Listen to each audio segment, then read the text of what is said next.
ಮೀಶೋದಲ್ಲಿ ಒಂದು order book ಮಾಡಿದ್ದು, ಅದು ಬಂದಿದೆ. ಅದನ್ನ ಅನ್ಬಾಕ್ಸ್ ಮಾಡ್ತಾಯಿದ್ವಿ. ಅದೇನಪ್ಪ ಅಂದರೆ 6 type perfumes. Just 132 ರುಪೀಸ್ಗೆ 6 type smell.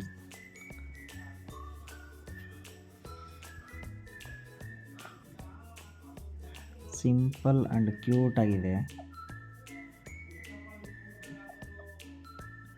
ಡೆಕ್ಮ್ಯಾನ್ ಅಂತ ಅದ್ರ ಹೆಸರು. ಇದೆ ನೋಡಿ, 6 ಥರ ಇದೆ. ಒಂದೊಂದು ಥರ ಸ್ಮೆಲ್ಲು.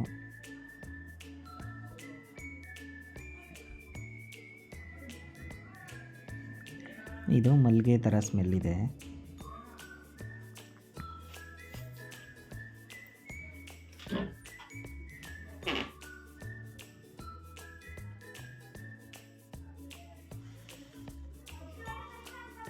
ವೆರೈಟಿ ಸ್ಮೆಲ್ಲು, ಅದೊಂಥರ ಇಷ್ಟ ಆಯಿತು ಮೀಶೋದಲ್ಲಿ.